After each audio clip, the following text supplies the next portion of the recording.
Bismillah, assalamu alaikum.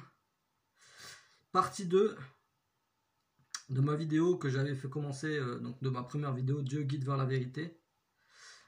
Alors, je vais juste commencer par un verset, Inch'Allah. A'oudou billahi minash shaitan rajim. Bismillah, rahman rahim.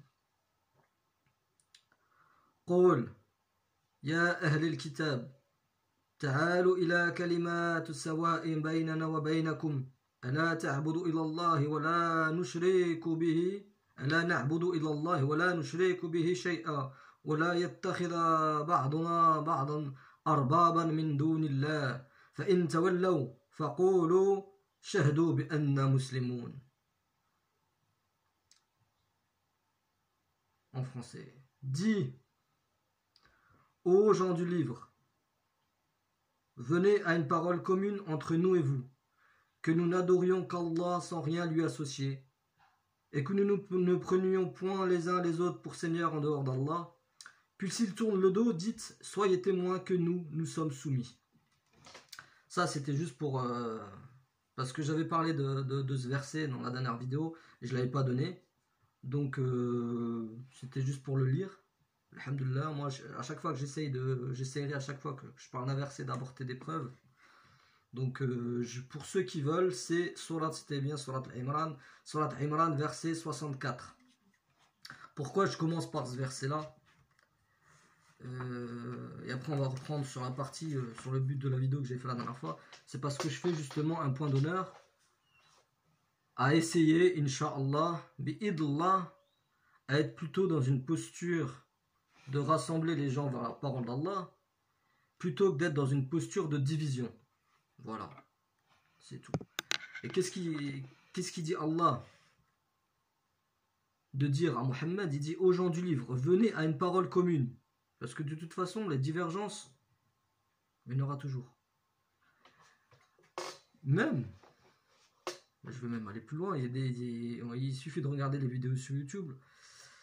Malheureusement, il y a des conflits et des débats même entre suiveurs du Coran seul.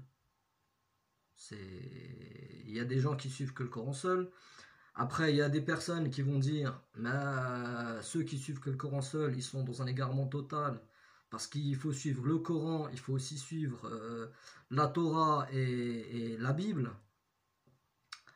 Alors que bon, sur la Torah, effectivement, il n'y a aucune preuve que la Torah, elle a été... il n'y a aucun verset qui dit que la Torah, elle a été manipulée. Dans le Coran, il n'y a aucun verset.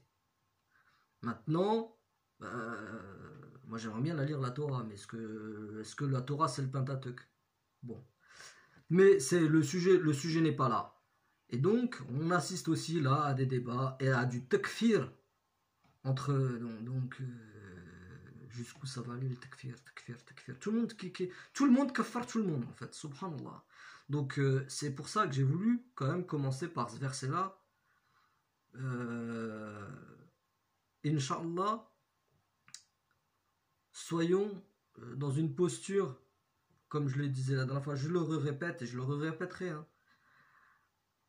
Appelons les gens vers l'adoration d'Allah seul, mais ne faisons pas de nos vidéos et de nos débats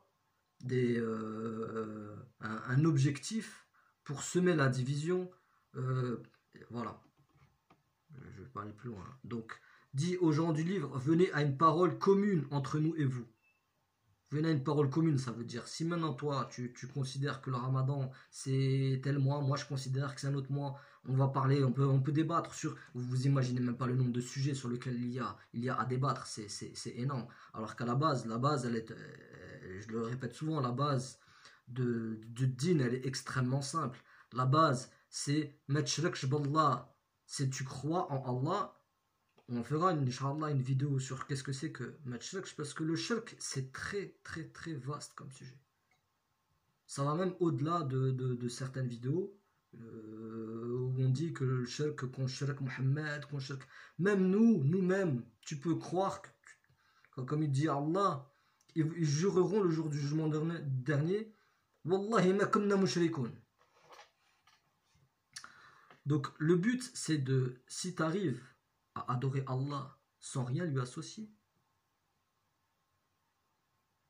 et que tu fais du bien, c'est juste ça, c'est ça le but. C'est ça le but. Et si tu étais, je pense, c'est mon avis, si sur certains détails du dogme, tu t'es trompé dans ta vie, on reviendra à une vidéo. Pourquoi? Moi je pense que Allah a voulu qu'il y ait cette diversité. Aussi pour nous tester. C'est aussi, ça fait partie de l'épreuve qui est de la diversité, qui est du débat, pour voir comment on réagit face par rapport à ça. Et bien le meilleur comportement à avoir, c'est justement, il est dans ce verset, c'est pour ça que j'ai voulu commencer par ça, dit aux gens du livre, venez à une parole commune entre nous et vous. Donc cette parole commune, c'est quoi? C'est ce que je viens de dire. Que nous n'adorions qu'Allah sans rien lui associer, et que nous ne prenions point les uns les autres pour Seigneur en dehors d'Allah. Là, on voit, mais par contre, c'est intéressant parce qu'on voit qu'il y a deux choses. Et, regarde. La na'budu illallah. La na'budu illallah. Que nous n'adorions qu'Allah. Donc on pourrait se dire, bah, tout a été dit là-dedans. Pourquoi dire, faut pas associer. Il y a dit, nous n'adorons qu'Allah. Donc normalement dans cette phrase, il y a déjà tout. Mais Allah il continue. Parce qu'on va voir toutes les nuances qu'il y a après. La na'budu illallah. Wa la nushriku bihi shay'a. Parce que le shirk, c'est pas comme ce qu'on a cru depuis que je suis petit. Moi, on m'explique que le shirk, c'est prendre d'autres, c'est le polythéisme, c'est prendre d'autres divinités, c'est adorer l'asnam, adorer des idoles. Les idoles, ils traduisent ça par l'asnam, des statues. Déjà, si c'était des statues aujourd'hui, est-ce que vous connaissez la majorité des êtres humains, ils n'adorent pas des statues. Donc ça veut dire qu'Allah nous donnerait un Coran qui nous met en garde contre quelque chose qui se passe pas aujourd'hui. Donc ce serait un guide qui n'est pas véritablement un guide. Donc, pour moi, le Coran, c'est un guide aussi pour 2020. Quand je lis le Coran, je suis en train de lire, pour moi, le contexte, ça me parle de ce qui est en train de se passer maintenant, pour moi, quand je lis le Coran. Donc il dit que nous n'adorions qu'Allah sans rien lui associer. La nushriku bihi shay'a. Parce que il suffit pas de dire Allah, c'est lui qui a créé les cieux et la terre, et il n'y a que lui qui a créé, c'est lui le plus grand, et il n'y a que lui qui a créé, et c'est tout. Non, il dit wala nushriku bihi shay'a. Et c'est ça, c'est une des parties qui est le plus dur. Et c'est pour ça qu'on voit souvent dans le Coran des versets qui disent, et quand tu leur demandes qui a créé les cieux et la terre, ils te répondent Allah. Ils te répondent Allah. Ça veut dire que le fait de dire Allah a créé les cieux et la terre, ben ça suffit pas. Il faut pas ashrak. Il faut pas shirk billah. Et le shirk, c'est quelque chose de très puissant. Par exemple, le simple fait de penser que je vous donne mon avis, hein, direct. Sur Isa, on voyait que c'était du shirk, on dit qu'il est le fils d'Allah, donc c'est un shirk énorme. Le simple fait de penser aussi qu'un être humain comme Mohammed par exemple, il a une part dans la décision finale de savoir qui va aller au Jannah, par exemple, ça aussi c'est du shirk. Il y a beaucoup. Le shirk a plein de niveaux, plein de degrés. En fait, si je devais vous résumer le shirk de manière simple, c'est en fait donner un des attributs de Dieu, parce que Dieu a beaucoup d'attributs, à quelqu'un d'autre. Et il y a un des exemples aussi qui est puissant, qui m'a fait beaucoup méditer, c'est dans Surat al-Kahf. Dans Surat al-Kahf, Allah il raconte l'histoire, on connaissait de la caverne, juste après l'histoire de la caverne, il raconte l'histoire en fait de deux personnes. Un qui était Masha'Allah, qui était très riche. Dieu lui avait Allah yabsit ar-rizq liman yasha wa yaqdir ar-rizq liman yasha. Allah il donne à qui il veut et il restera à qui il veut. Lui, il lui a donné des jardins entre lesquels il y a un ruisseau. En fait, il avait même des choses qu'aujourd'hui, en 2020, si on avait la même chose, Masha'Allah, on serait trop heureux. Il y a un ruisseau qui coule entre deux jardins. Chaque jardin produisait de la récolte avec des multitudes de fruits. Donc il était très bien. Et il avait un clan, il avait des connaissances, voilà. Et lui, il discute avec un de ses amis et il lui dit, il s'est un peu vanté.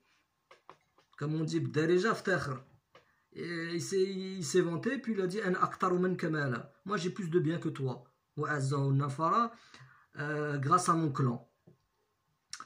Et en fait, ce qui s'est passé, c'est qu'après, la personne on va dire la victime, celle qui s'est fait un peu, entre guillemets, humiliée par cette personne-là, elle est revenue chez lui, elle lui a dit, écoute, akafarta billadhi khalaqak, tu as mécru en ton Seigneur. Tu as mécru en ton Seigneur qui t'a créé, parce qu'il lui explique aussi, qui t'a créé, t'étais rien. Tu es en train de frimer, là, tu es en train de moi j'ai. Qui t'a créé d'une goutte de sperme, mais puis qui t'a créé, puis qui t'a façonné en tant qu'être humain. Pourquoi, et là, pourquoi, quand tu rentres dans ton jardin et que tu vois que moi j'ai moins de choses que toi, pourquoi tu dis pas Masha'Allah? Masha'Allah, en fait, aujourd'hui on l'utilise d'une manière un peu. Masha'Allah, c'est surtout que nous-mêmes nous le disons quand nous parlons de quelque chose, qu'on se vante nous-mêmes. C'est une protection contre notre propre orgueil, plutôt que contre la haine. Aujourd'hui, on se dit, c'est Masha'Allah, on le dit contre la haine. Par exemple, toi, t'as une belle voiture, quelqu'un te dit, ah, t'as une belle voiture, tu dis, ah, mais dis Masha'Allah. En fait, c'est devenu une protection contre la haine. Non, à la base, Masha'Allah, Dieu, il te demande de le dire pour, en fait, ne pas rentrer dans l'orgueil. Tu n'as pas à t'enorgueillir parce que tout ce que tu as, ça vient de Dieu, ça vient d'Allah. Et donc il lui dit, pourquoi t'as pas dit Masha'Allah si tu vois que Dieu t'a donné ça? C'est Dieu qui a voulu te donner ça. Et si tu vois que moi j'ai moins, c'est Dieu qui a voulu cette situation actuelle, qui a voulu ce partage. Et si Dieu veut demain, il peut changer la situation, il peut changer la donne. Il peut rendre tes jardins, il peut les flinguer. Et moi, il peut me donner mieux que ce qu'il t'avait déjà donné. Et c'est effectivement ce qui s'est passé. Et là où c'est important, sur le terme justement que je voulais en venir, shirk, c'est qu'à la fin, il dit, enfin, quand il a aperçu que son jardin, il n'y avait plus rien, que tous ses biens ont brûlé, etc., il a dit, Ya laytani lam ushriku bi rabbihi ahada. Il a dit, malheur à moi que je n'ai. Je vais le lire en français, c'est Surat al-Kahf de toute façon. Malheur à moi que je n'ai pas été parmi les associateurs, un truc comme ça. Et c'est ainsi que nous le ressuscitâmes. On y est.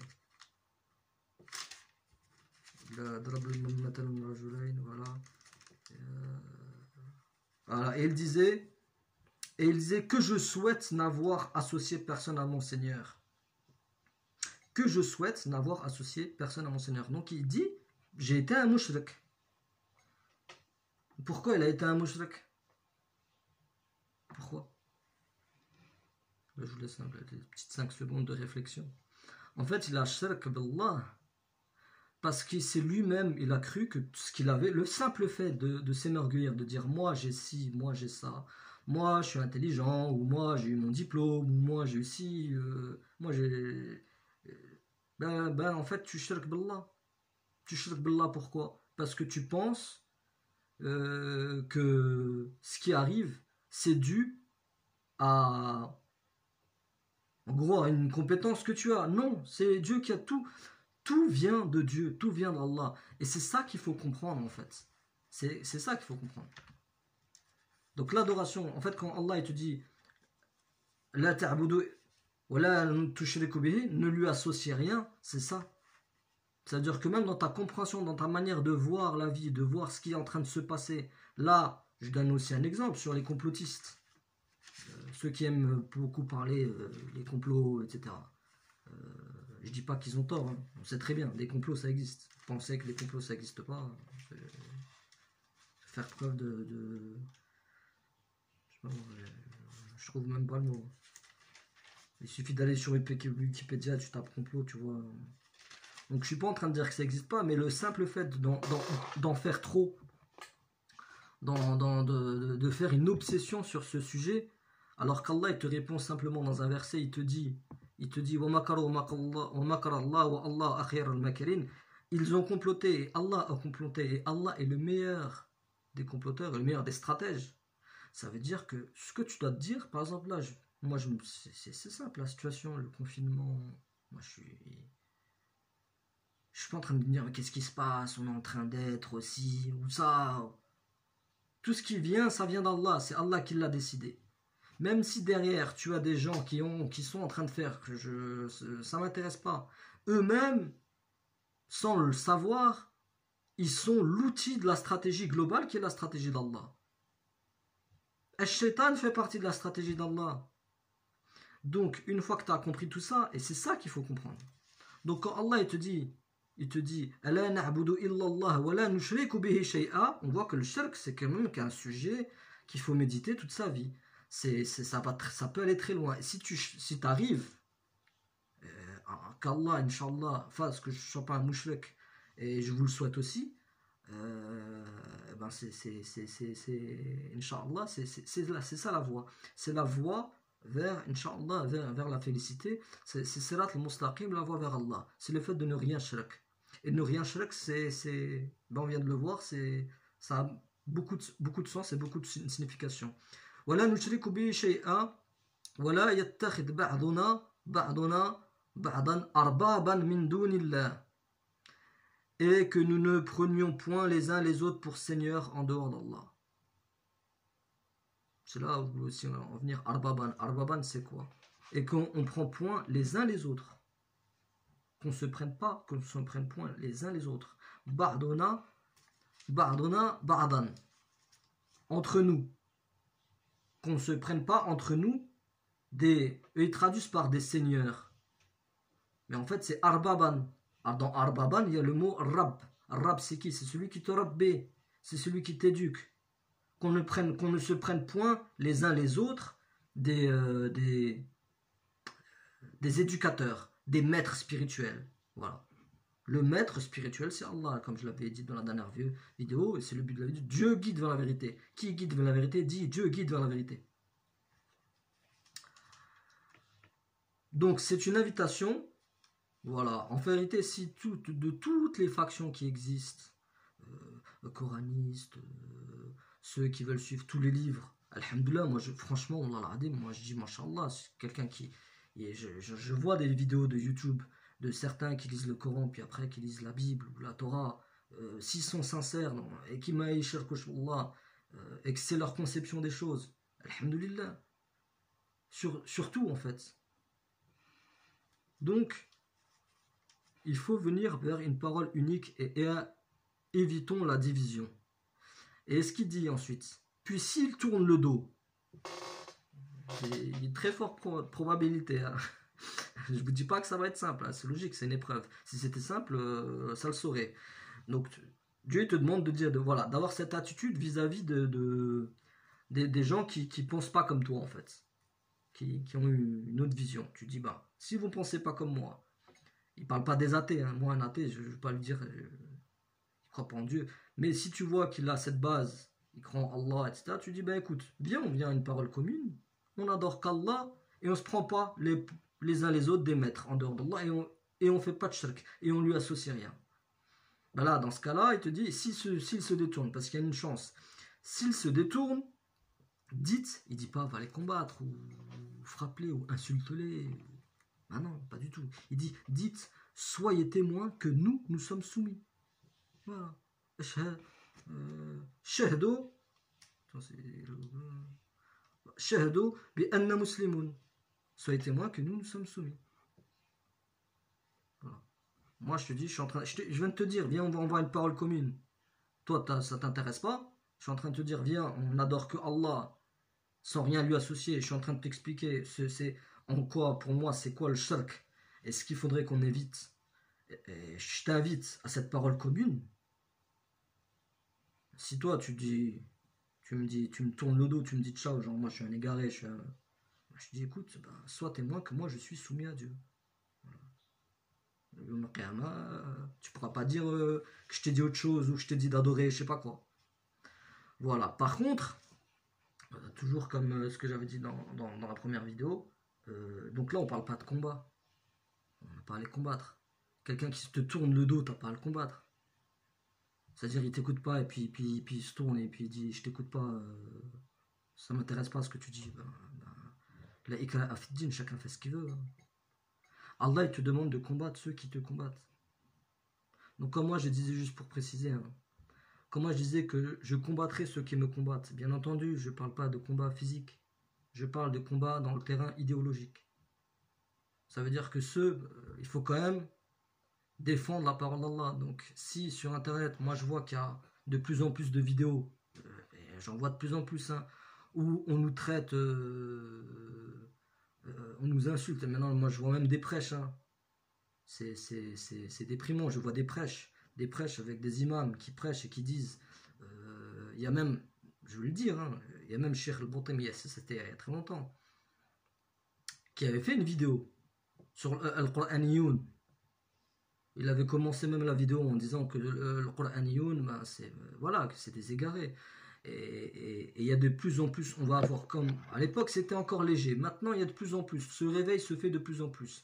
Donc, on va, je pense, assister, ben c'est l'épreuve, hein, de plus en plus à un combat idéologique vis-à-vis de notre voix, de la voix de la parole d'Allah seul.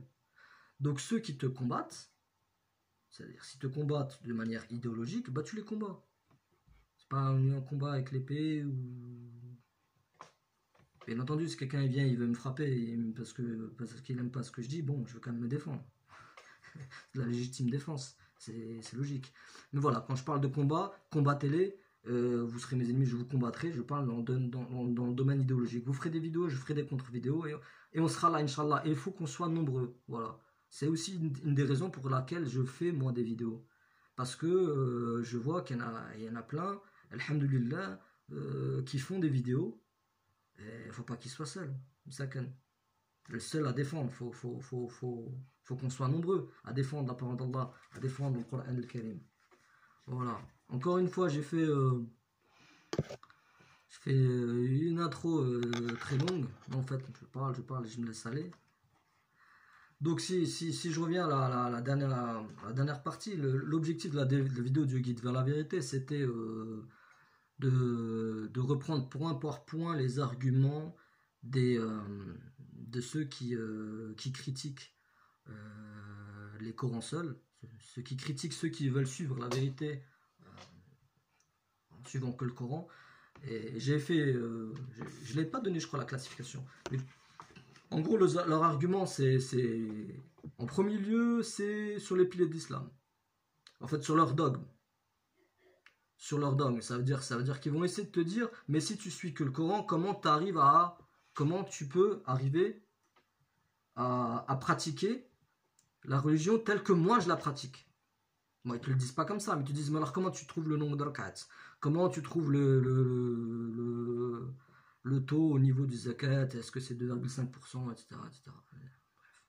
Je ferai une autre vidéo parce que sinon je vais dériver encore. Mais zakat, ça veut dire, dans le Coran, zakat, ça veut dire encore autre chose. Et même la zakat qui est dit dans le Coran, c'est le fait de donner. C'est même un peu plus restrictif, il faut un peu plus donner que le 2,5%, parce que 2,5% de ce que tu as mis de côté dans l'année. Donc si tu as dépensé toute l'année ton argent et qu'à la fin il te reste rien, ben, tu donnes rien. Bon. Mais bon, ça peut faire l'objet d'une vidéo en soi, ça, les zakats. Et donc le premier argument qu'ils ont, c'est voilà, c'est comment tu trouves dans le Coran n'est pas. Ils vont te dire si, c'est ça que je crois, j'ai du mal à comprendre un cœur. Wallah l'aradim.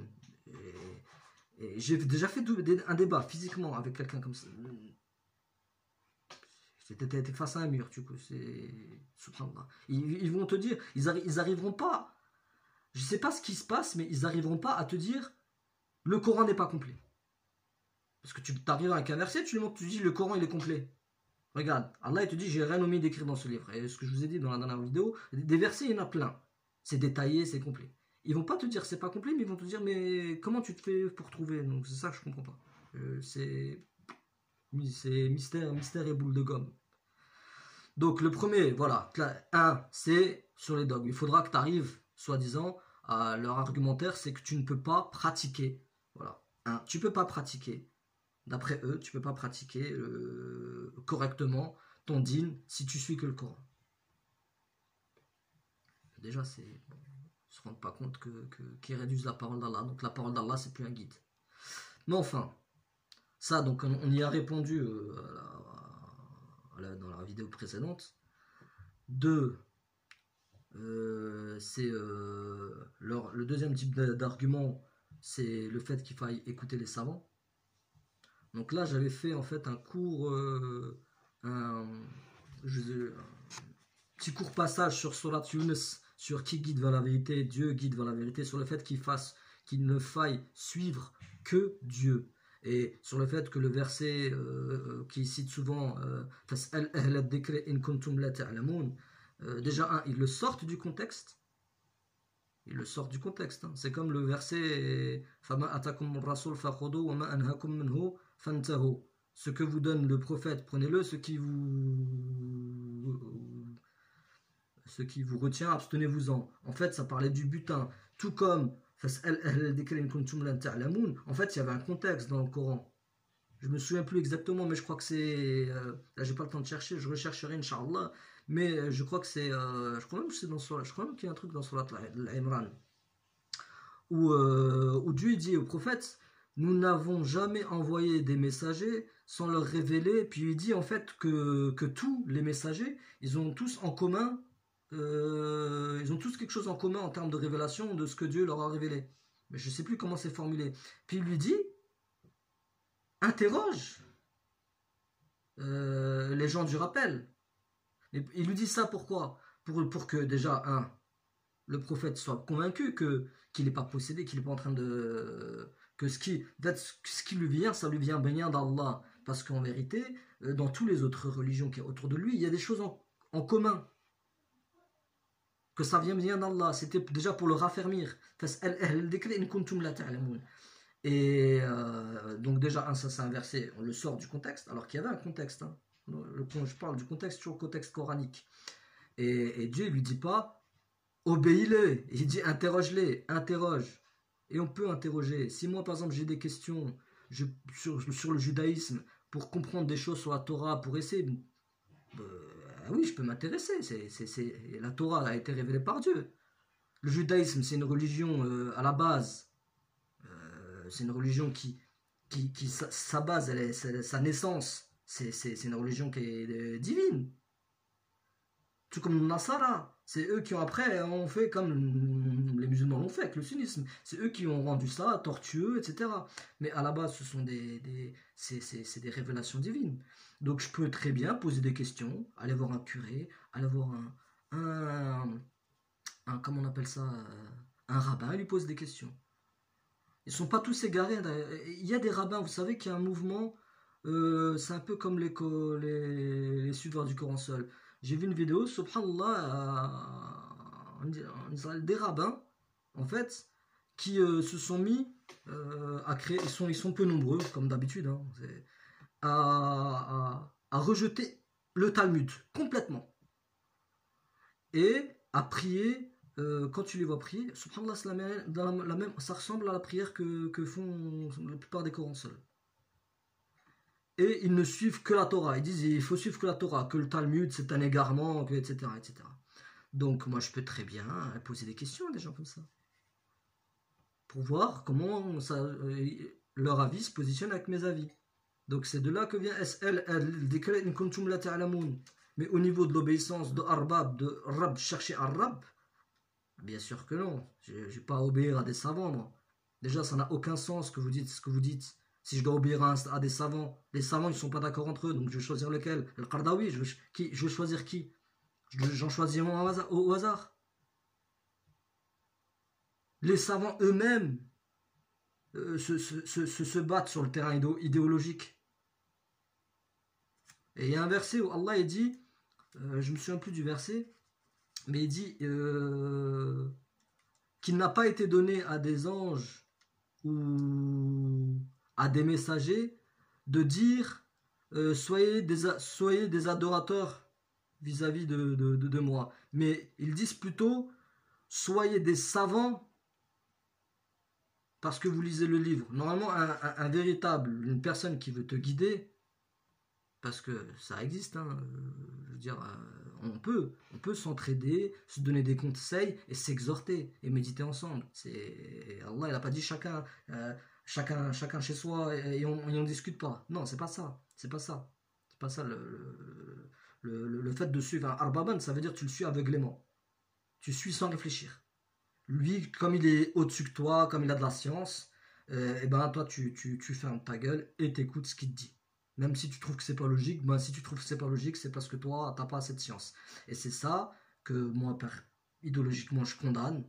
Et c'est ça qui est tenu comme argument par les, c'est le deuxième argument, hein, par la majorité des sunnites qui combattent ceux qui suivent le Coran seul. Leur argument c'est, mais vous êtes qui, vous, pour lire le Coran? Vous êtes qui, hein? Vous n'avez pas de science, il faut suivre les savants. Déjà de 1, on n'a pas de science. Moi, quelqu'un qui me parle, qui me dit j'ai pas de science. Qui je suis, il va me dire qui je suis moi. Mais moi, je peux te dire, toi aussi, qui tu es.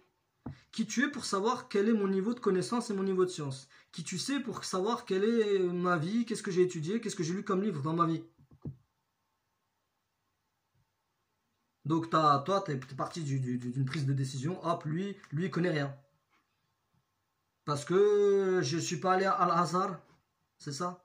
C'est parce que c'est ça votre niveau d'intelligence, parce que je suis pas allé à Al-Azhar. Vous savez, il existe même des mathématiciens qui sont plus forts qui ont pas. Il y en a un, c'est un Indien, Ramanujan, au début du XXe siècle. C'était un pauvre, je crois, des bidonvilles. Il a juste pris un livre comme ça. Il n'a fait aucune université. Et il a fait des théories, il a flingué la plupart des mathématiciens qui étaient des savants extrêmement reconnus. La science, c'est donné à tout le monde. C'est celui qui veut chercher la vérité, qui veut chercher à se cultiver et à comprendre des choses, il peut le faire. Et c'est pas un diplôme qui va prouver que toi, tu es plus digne qu'une autre personne. Ça n'existe pas. Et j'en ai pour preuve sur plein de choses. Hein. J'ai côtoyé des diplômés, des non-diplômés, etc. Alhamdulillah, masha'Allah, je suis moi-même diplômé. Donc je pourrais prêcher pour le fait qu'il faut y avoir des diplômes. Eh ben non. Eh ben non.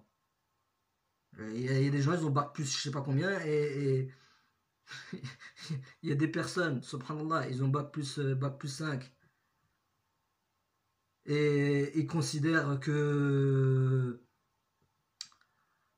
tout l'appareil gouvernemental, les élites, ils disent tous la vérité et qu'il y a une transparence totale dans la planète.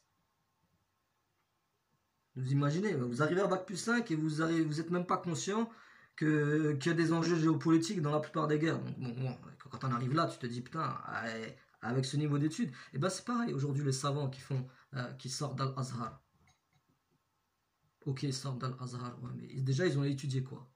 Déjà par rapport au Coran, là le sujet c'est le Coran. Est-ce qu'ils ont étudié le Coran? Déjà, certains ils peuvent même pas étudier le Coran, à part l'apprendre par cœur, mais c'est pas le sujet, apprendre par cœur. L'objectif du Coran c'est de le comprendre et de le méditer. Ils doivent tellement apprendre de choses au niveau historique, au niveau de Sirad Nabawiya, les hadiths. Regardez Bukhari, le nombre de tomes qu'il y a. Alors si vous rajoutez Nawawi, Tirmidhi, si ensuite vous rajoutez les écoles, Malikites, Hanifites, les différentes méthodologies, les différents tafsirs, les ulama, Ibn Taymiyyah, vous imaginez, c'est des bibliothèques entières. Donc ils consacrent finalement leur vie sur des bibliothèques entières de choses sur lesquelles Allah n'a fait descendre aucune preuve, et ça leur donne moins de temps, à comprendre le Coran. Ça c'est la première chose. La deuxième chose, est-ce qu'ils étudient l'économie, la finance, la géopolitique, les mathématiques, pour qu'on leur donne le titre de savant? C'est eux qui se sont donné ce titre de savant. La guider vers Allah, c'est pas, on ne doit pas avoir un diplôme. J'ai un diplôme de, mais non, c'est une question de cœur, de comportement, de pas mal de choses. C'est pas un diplôme.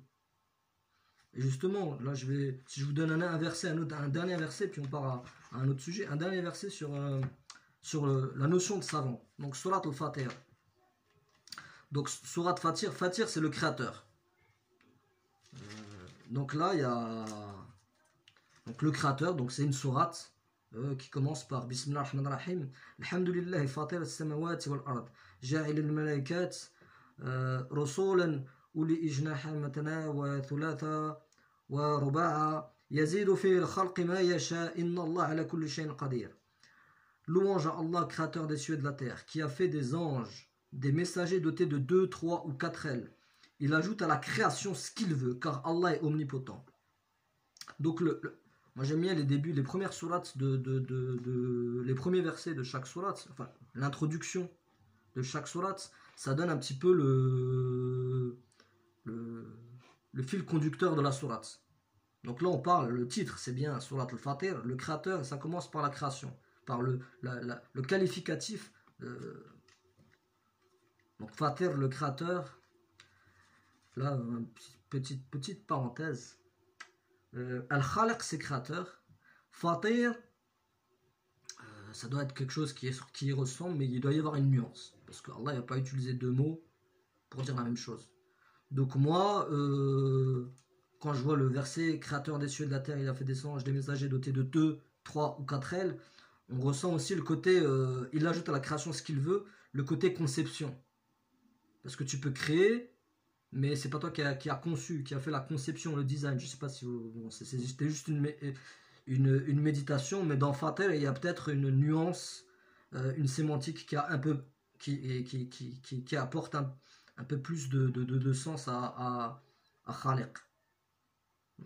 Donc Allah, il est Al-Khaliq, il est aussi Al-Fatir. Donc dans ce verset-là, dans cette sourate-là, on a le verset suivant.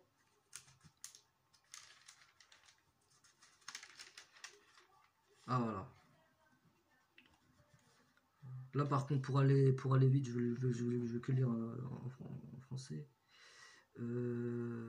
N'as-tu pas vu que du ciel Allah a fait descendre l'eau, puis nous en faisons sortir des fruits de couleurs différentes. Et dans les montagnes, il y a des sillons blancs et rouges, de couleurs différentes, et des roches excessivement noires. Il y a pareillement des couleurs différentes parmi les hommes, les animaux et les bestiaux. Parmi ses serviteurs, seuls les savants craignent Allah. Allah est certes puissant et pardonneur. Par contre, le dernier verset, pour être sûr qu'on parle bien de ulama tels qu'ils le disent eux. وَمِنَ النَّاسِ وَالدَّوَابُ وَالْأَنْعَامُ مُخْتَلِفٌ أَلْوَانُهُ كَذَلِكَ إِنَّمَا يَخْشَى اللَّهَ مِنْ عِبَادِهِ الْعُلَمَاءُ إِنَّمَا يَخْشَى اللَّهَ مِنْ عِبَادِهِ الْعُلَمَاءُ. Parmi ses serviteurs, donc c'est bien l'ulama. إِنَّمَا يَخْشَى اللَّهَ مِنْ عِبَادِهِ الْعُلَمَاءُ. Seuls les savants craignent Allah. Donc déjà première des choses. Allah il ne te dit pas les savants, il faut les obéir, mais il te donne une qualificative des savants pour t'inviter à en devenir un. Et ces savants de quoi On est dans Surat al-Fatir. Et avant, les versets d'avant, on était en train de parler de la création. Le fait que Allah il fait descendre une eau, et de cette eau, molécule H2O, donc il part d'un même ingrédient de départ qui est l'eau, et il en fait sortir des fruits de couleurs différentes. C'est un peu ça la méditation. Subhanallah. Je pars du même ingrédient. N'as-tu pas vu que du ciel Allah fait descendre l'eau, puis nous en faisons sortir des fruits de couleurs différentes. Et ça c'est dans toute sa création, subhanallah. Il te dit, regarde, médite, réfléchis dans tout ce que tu vois. Et dans les montagnes, il y a des sillons blancs et rouges de couleurs différentes, et des roches excessivement noires. Il y a pareillement des couleurs différentes parmi les hommes. La mélanine, c'est ce qui fait la couleur. Les animaux et les bestiaux, parmi ses serviteurs, seuls les savants craignent Allah. Mais pourquoi? Allah, il te parle de sa création, puis après il te parle des savants. Donc en fait, le savoir dont Allah parle dans ce verset, savant et l'ulama, c'est ceux qui étudient aussi la création d'Allah. Des géologues, par exemple, les montagnes, sillons, ça peut être des géologues, des archéologues, des mathématiciens, des biologistes. Alors on le sait très bien. Einstein avait dit, même si je ne suis pas sur le débat, il était-il croyant ou pas croyant, mais il semble qu'il aurait dit que plus on étudie l'univers, moi c'est un sujet que j'aime bien, l'univers, plus on étudie l'univers, plus on y voit en fait transparaître le dessein, c'est-à-dire un but d'une intelligence suprême qui nous dépasse. Donc quand Allah dit Ben, effectivement, plus tu étudies les choses, plus tu étudies la galaxie, quand tu vois les trous noirs, subhanallah, quand tu vois la taille de l'univers, quand tu vois comment on est petit, quand tu étudies l'œil, comment ça marche, quand tu étudies la biologie, plus tu étudies khalqallah, plus tu étudies la création d'Allah, plus tu vas le craindre, parce que tu vois, déjà le simple fait, je vous dis par exemple, je vous donne un exemple, le simple fait de comprendre qu'il est hors du temps, hors de l'espace, que Allah n'est ni dans le temps ni dans l'espace, ça te fait flipper. Bah, tu comprends que là, on n'est pas en train de parler de quelque chose que c'est quelque chose qui te dépasse. Et pour comprendre ça, ben Allah t'invite à étudier, à être un savant. Donc la science dont parle Allah dans ce verset, c'est pas la science des oui-dire, c'est pas la science des rumeurs, de un tel a dit, qu'un tel a dit, qu'un tel a dit, qu'un tel a dit. Pas du tout, pas du tout. On le voit bien. On voit bien le lien. Surat al-Fatir. Ce verset, il est dans la Surat le Créateur. Et en plus, il ne te demande pas de leur obéir.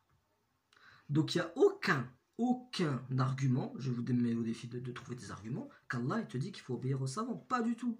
Pas du tout. On l'a vu avec le verset dans Surat Yunus, quand Allah il te dit qui guide vers la vérité, il te dit Dieu guide vers la vérité. C'est-à-dire que même si tu as un savant il est savant et il est bien guidé, c'est-à-dire qu'il connaît des choses dans l'astronomie, ou dans les maths, ou dans l'économie, ou dans la sociologie, ou dans plein de choses.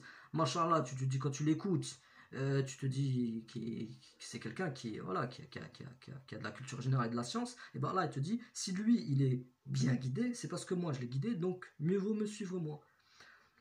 Et oui, et dans un autre verset, Allah il dit, vous êtes responsable de vous-même, le jour du jugement dernier. On n'a à obéir à personne, si ce n'est Rab, c'est Allah. Donc voilà, donc ça c'était juste pour les soi-disant versets. Ah attention, il faut quand même étudier les savants. Déjà de 1, le Coran ne le dit pas. De 2, si je devais vous écouter, si je devais, ben je pourrais pas. Je pourrais même pas vous écouter parce que vous-même vous savez pas quel savant suivre. Et vous êtes dans la divergence. Donc, ça c'était, toujours quand je dis vous, je me permets de m'excuser à tout auditeur qui suit la sunna ou qui suit n'importe quelle voie, je le ramène au début de cette vidéo pour lui dire que moi je suis dans le fait d'inviter à une parole commune. Maintenant on a des divergences, on les aura, et là quand je cite, je parle des détracteurs, de ceux qui calomnient ceux qui suivent que le Coran. Voilà, c'est eux qui sont ciblés quand je dis vous dites, etc. Donc on se comprend bien. Voilà. Alors, donc là on a terminé avec le sujet des savants. Donc l'argumentaire de ceux qui combattent les suiveurs du Coran seul, c'est le fait qu'on doit retrouver exactement leur dogme dans le Coran. Donc ils te disent pas que le Coran n'est pas complet, mais en vérité c'est sous-entendu dans leurs questions. Le deuxième, c'est qu'il faut obéir aux savants. Le troisième, il n'y en a que 4. C'est pas l'argumentaire en général il est pauvre. Hein. Le troisième, ça c'était ce que j'avais vu, mais ça par contre je l'ai vu très peu de fois, mais c'est collector le truc. Hein.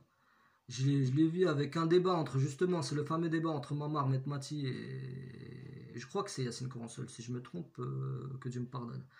Et Mamar, en fait, il demande de trouver la peine du violeur.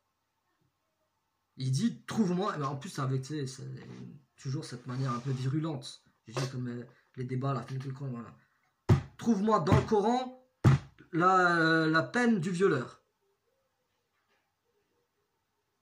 Ben, je sais pas moi. C'est ce que j'avais dit la dernière fois. Hein. Si tu rentres dans le jeu, tu réponds. Qu'est-ce que tu veux répondre? Tu veux répondre non, je le trouve pas. Non, le Coran ne parle pas de la peine du violeur. Mais t'essaies de me prouver quoi? Moi je répondrai pas. Je dis, mais t'essaies de me prouver quoi? T'essaies de me prouver que le Coran il est pas complet?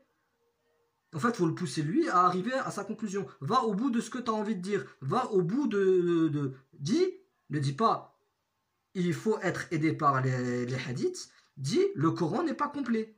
Dis-le, dis la phrase. Le Coran n'est pas complet. Au moins on est d'accord. Dans ce cas-là, j'arrête même le débat avec toi. Je dis écoute, moi je vois Allah qui dit nous n'avons rien omis d'écrire dans ce livre. Toi tu me dis qu'il est pas complet. je pense que le débat entre nous ne peut pas continuer. C'est tout. Pourquoi essayer de trouver où je peux même aller dans un autre sens, hein. Je peux te dire, toi, dans Bukhari, trouve-moi, s'il te plaît, la peine de celui qui fait de la diffamation. Je cherche une peine, un acte pénal qui pouvait exister à l'époque, hein, parce que la diffamation c'est grave, hein. Le harcèlement, enfin, on peut trouver plein de choses. Et je dis, trouve-moi quelle est la peine dans Bukhari. Mais qu'est-ce que c'est que ce type d'argument? Et ça, je ne l'ai pas vu qu'une seule fois. Wallah al-Adim, je l'ai vu plusieurs fois. Je l'ai vu dans un débat, c'était un coraniste anglais.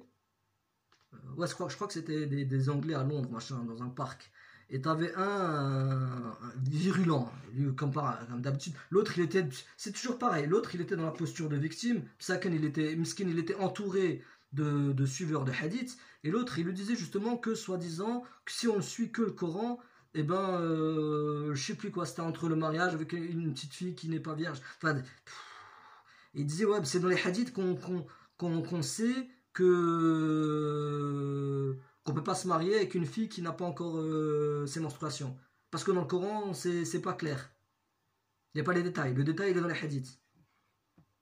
Mais qu'est-ce que c'est que cet argument? Moi, là aussi, l'autre, Mskin, il était en train d'essayer d'expliquer. Moi, je dis, bah, est-ce que dans les hadiths, il est écrit explicitement que la zoophilie, c'est haram? Non, et ben alors, parce que lui a dit, donc c'est halal pour toi. Parce que nous, ce qu'on dit, on dit que ce qui n'a pas été interdit dans le Coran, c'est pas. La tuharrimu ma halalallah. Ne rendez pas interdit ce qu'Allah a rendu licite. Donc lui dit, donc d'après ton argument, se marier avec une fille qui est prépubère, c'est autorisé. Je ne suis pas rentré dans le sujet, hein.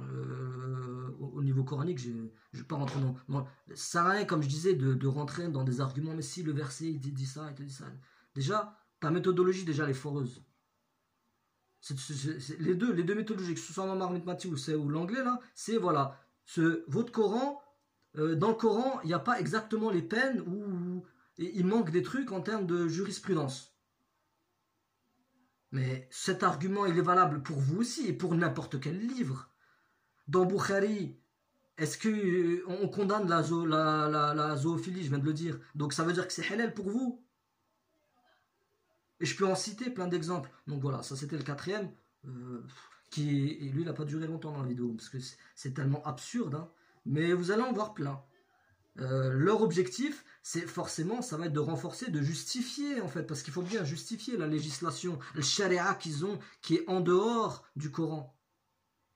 Auriez-vous des associés, alors que Allah subhanahu wa ta'ala dit dans le livre, aurez-vous des associés en matière de religion qui auraient établi des lois sharia que Allah n'a pas permises? Mais bon, je ne sais pas s'ils lisent tous ces versets. Et le cinquième, ça c'est le plus fort, c'est avec ça qu'on va finir. Hein. Bon, c'est le plus connu, j'ai laissé le meilleur pour la fin. Hein, je pense que ça, c'est le plus, en termes de probabilité, c'est avec comment tu fais la prière, c'est le plus haut. Alors, on y va? Bon, pour ceux qui ont l'habitude du débat, ils doivent le connaître. Hein. Ati' Allah wa ati' ar-Rasul. Voilà. Ce verset, il y a plein de versets dans le Coran où Allah dit Ati' Allah wa ati' ar-Rasul. Dont le fameux verset qui est dévié.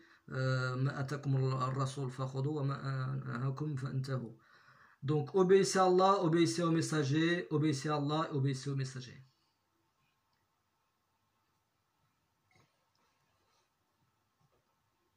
J'aimerais bien franchement, mais je crois que je l'ai déjà fait une fois. J'ai déjà débattu avec quelqu'un comme sur physiquement, mais des fois, plein qui sont sur internet, là, t'as envie de rentrer dedans, me dire oui et point d'interrogation.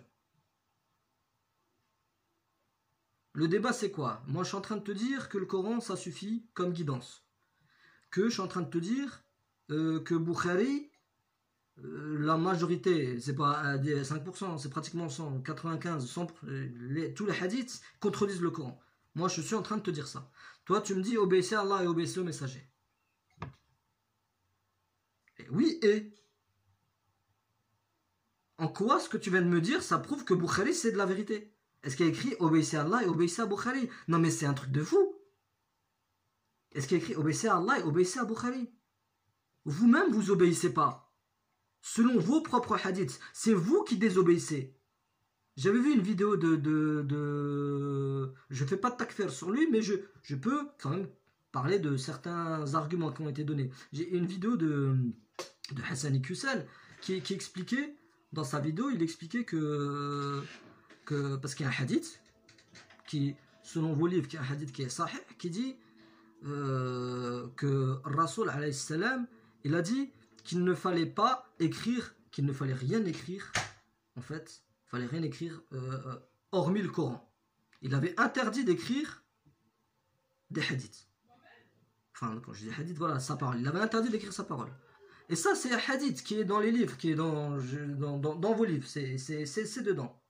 Donc, aujourd'hui, il faut juste que ceux msaken qui ne le savent pas, qui suivent la sunna et qui ne sont pas au courant, parce que la majorité des sunnites suivent, mais ne connaissent pas réellement les raisons de chaque chose, hein, qui ne savent pas pourquoi ça a été autorisé. Quelle est la raison qui fait que ça a été autorisé par la suite? Donc, historiquement, soi-disant, parce que l'histoire, il y a toujours un doute dans l'histoire. Hein. Et que, comme je disais, il n'y a que le Coran où il n'y a pas de doute. Mais semblerait-il que Abu Bakr al-Siddiq, il aurait brûlé les hadiths parce qu'il avait eu peur, et que je ne sais plus c'est quel calife qui s'est mis à autoriser. Donc Hassan Iqiyoussen, l'argument qu'il donne, c'est qu'ils se sont dit, oui, mais en fait, le prophète, il aurait interdit d'écrire sa parole parce qu'il avait peur qu'on confonde avec le Coran. Et qu'une fois que la compilation du Coran elle a été faite, eh ben, cette peur, elle n'avait plus lieu d'être, donc on pouvait maintenant commencer à écrire des hadiths. Déjà, première des choses, Mohammed, il n'avait pas peur que le Coran ne soit pas sauvegardé. Il croyait au Coran beaucoup plus que vous tous, que moi et que tout le monde. Le Coran lui a été révélé à lui. C'est lui qui recevait. Lui, il lisait pas comme vous le livre, comme moi je suis en train de lire. Et il faut avoir la foi. Lui, il recevait directement de l'ange Gabriel. Il recevait le Coran. Anzala alayhi le Coran. Donc vous imaginez le degré de foi qu'il avait dans les versets. Et dans le Coran, Allah lui dit, nous avons révélé le rappel et nous en sommes gardiens. Vous croyez vraiment qu'il avait peur? Ben dans ce cas-là, il n'a pas confiance en Dieu. Si moi, je sais pas, chez mon père, il me dit un truc, il me dit, il est dans ma maison, moi je pars, je vais faire les courses, et il me dit, t'inquiète pas, je vais chercher ton fils à l'école. T'inquiète pas, j'oublierai pas, je vais aller chercher ton fils. Je donne un exemple qui me vient dans la tête comme ça. Et moi, je sors dehors, et je suis en train de faire mes courses, et je passe que des coups de fil, que des coups de fil. C'est bon, tu es bon, t'as allé le chercher? Quelque part, c'est que j'ai pas confiance en mon père. Mais nous, entre humains, ça peut arriver. C'est grave. Mais Allah, il lui dit, c'est nous qui avons révélé le rappel et nous en sommes gardiens. Et vous donnez comme argument, parce que c'est un des arguments, l'argument qu'il donne, c'est pas Hassan Iqiyoussen, c'est pas que lui qui donne cet argument. Cet argument, je l'avais entendu, je crois qu'il y a plus de 10 ans, 10-12 ans, en 2009, 2010. Je connaissais même pas encore le terme coraniste. Une fois, je parlais justement des hadiths. Je disais à des amis, je disais, mais vous trouvez pas que c'est louche, les hadiths, c'est venu de son... Dès que j'ai appris, moi, que Bukhari, il était né 200 après, déjà, à partir de là, j'ai dit, c'est quoi ces bêtises? Et j'avais entendu cet argument. Donc, c'est l'argument qui est donné, je pense, par la majorité voilà, par le sunnisme. C'est l'argument. L'argument, c'est ça. Ben, en vérité, donc, c'est vous qui avez suivi vos passions et qui avez désobéi. Supposons, maintenant, on prend comme hypothèse, supposons que ce hadith, que Mohammed il l'avait vraiment dit, il vous a interdit d'écrire sa parole, il vous a interdit. Et donc, si tu suis le Coran qui te dit Ati' Allah wa Ati' al-Rasoul, alors obéissez-le. Alors obéissez-le. Pourquoi vous vous êtes permis d'écrire sa parole? Donc c'est qui désobéit à qui? C'est qui? Réfléchissez un petit peu et dites-vous, c'est qui désobéit? Là, je me suis un petit peu emporté au niveau de l'énervement, non, mais parce que des fois, tu te dis, mais c'est un truc de fou. Non seulement le verset Ati' Allah wa Ati' al-Rasoul, je vois pas en quoi il te demande d'obéir à l'imam Malik, à Ibn Taymiyyah, à tout votre dogme, à tout votre sunnisme. Le mot sunna dans le Coran, il désigne autre chose. Vous avez tout dévoyé. Hadith dans le Coran, Allah il te dit Ahsan al-Hadith, c'est le Coran. Wa anzalna ahsan al-Hadith, kitaban mutashab. Tous les termes que vous utilisez, les termes hadith, sunnah, c'est des choses que dans le Coran, ça veut dire autre chose. Et donc, donc Ata Allah wa ata Rasoul. Donc, je l'ai laissé à la fin cet argument. Pourquoi? Parce que justement, il est tellement choquant. De un, si on prend l'hypothèse que les hadiths de Bukhari sont véridiques, eh ben, vous désobéissez au Mohammed. Parce que Mohammed vous a demandé d'interdire sa parole. Il vous a interdit d'écrire sa parole. Donc c'est vous qui le désobéissez. Et c'est ceux qui suivent que le Coran qui obéissent. Voilà. C'est aussi simple que ça. Et donc, qu'est-ce que ça veut dire? Attends Allah, attends Rasoul. Comment moi je peux obéir au prophète? D'ailleurs, il y a plein de versets, hein, si vous voyez, je crois que c'est dans Surat le pardonneur. Il y a quelqu'un quand il y a Pharaon tu sais, l'histoire entre Moïse et Pharaon et le serpent, il y a quelqu'un qui cachait sa foi et à un moment donné, il s'est mis à courir. Puis à dire aux gens, suivez Moïse, obéissez-moi. Mais quand il dit obéissez-moi, ça ne veut pas dire obéissez-moi. Si moi je te demande de me donner de l'argent, c'est pas obéissez-moi dans ce sens. Et obéissez à Allah, obéissez au messager, eh ben, ça ne peut que se comprendre pour nous, en plus qui vivons en 2020, obéissez à Dieu. Te demande d'obéir à Dieu. Mais il a envoyé un prophète avec un message. Ben oui. Ben ça se comprend. Moi j'obéis au messager. Je le respecte, le messager, étant donné que je crois en son livre, en le livre qui a été révélé dans sa tête. Je crois que ça vient d'Allah. Et juste pour dire, ils aiment bien nous faire dire ce qu'on ne dit pas. Si moi maintenant, si j'étais à l'époque, hein, je l'espère, je vais faire une hypothèse, parce que souvent c'est aussi pas très bon. Je fais une hypothèse. J'espère que je me comporterai comme ça. Mais si je ne dis pas que si Mohammed il était devant moi et il me parle, j'écoute pas ce qu'il dit. Moi, c'est que je ne pense pas qu'il dise tout ce que vous dites. Ben, c'est simple, il suffit de toute façon, tu lis les hadiths, hein, tu vois. Le hadith, c'est le contraire de ce que. Si vous voulez des vrais hadiths, pour moi, si vous aimez le prophète, Wallah al-Adim, s'il vous plaît, si vous aimez Mohammed, vous voulez le suivre, eh ben, vous voulez des hadiths, vous voulez des paroles qu'il a dites, eh ben, c'est dans le Coran. Quand Allah dit à Mohammed, Qul, dit, Allah, quand il lui demande de dire, c'est qu'il sait qu'il doit répondre à une certaine situation face à certaines personnes. Il ne va pas lui demander de dire des choses sur une situation qui est improbable, qui ne va pas se passer. Allah, c'est Al-Alim, il sait exactement ce qui va se passer. Donc quand Allah il dit à Mohammed Qul, c'est que le prophète, il l'a dit. Tous les versets que vous avez dit, c'est des paroles qui, non seulement elles font partie du Coran, mais c'est des paroles que le prophète a dit pour répondre aux gens. Là, vous avez des hadiths. Et dans ces hadiths-là, vous voyez le comportement, vous pouvez voir le comportement du prophète. Je ne suis qu'un homme comme vous. Je ne sais pas ce qu'il adviendra de moi, ni ce qu'il adviendra de vous. Je ne vous demande pas de salaire. Il ne m'incombe que de transmettre. Et pas mal de choses. Et est-ce qu'il est infaillible? On voit que non. On voit que sur la femme de Zaïd, il avait ses petits, c'est un être humain. C'est normal. Donc voilà, c'était pour le dernier. Et voilà, en gros, si on résume, hein, en gros, leur argument, il s'est résumé à ça. Hein. C'est comment tu trouves la prière et tous les piliers de l'islam dans le Coran. Il faut quand même que tu obéis aux savants parce que t'es qui toi pour réfléchir sur le Coran tout seul. Les peines, comment le Coran serait incomplet en termes de peines.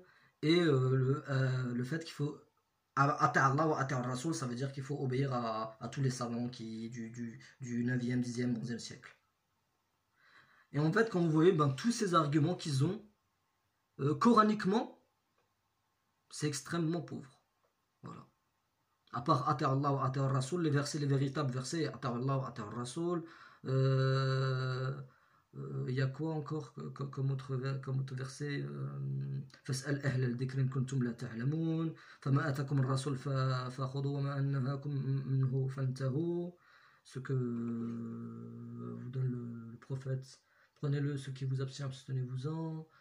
Qu'est-ce qu'ils ont encore comme... En fait, je crois qu'il y a moins, ça devrait se compter largement moins de 10 versets sortis de leur contexte. Voilà, tout le reste, c'est du blabla qu'ils ont, pour moi, n'a aucun sens.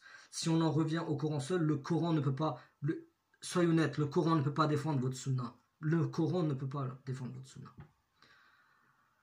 Voilà, donc j'arrive à la fin de cette vidéo. Alhamdulillah.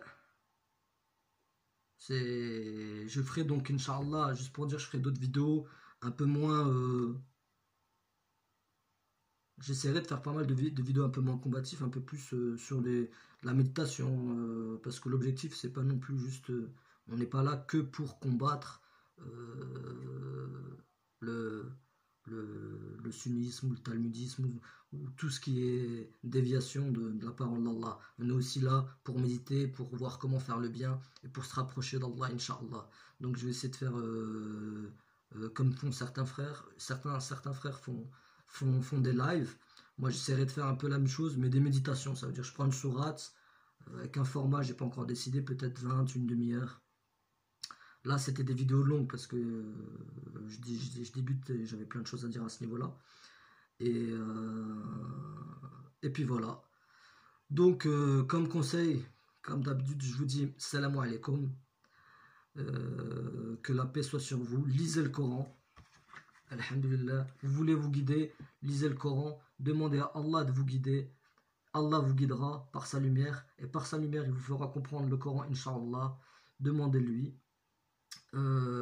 N'obéissez à personne, soyez ouverts dans la discussion, ne soyez pas dans la division, et qu'Allah vous guide, Inch'Allah. Voilà, je vous dis Slama, à la prochaine, Inch'Allah. Slama.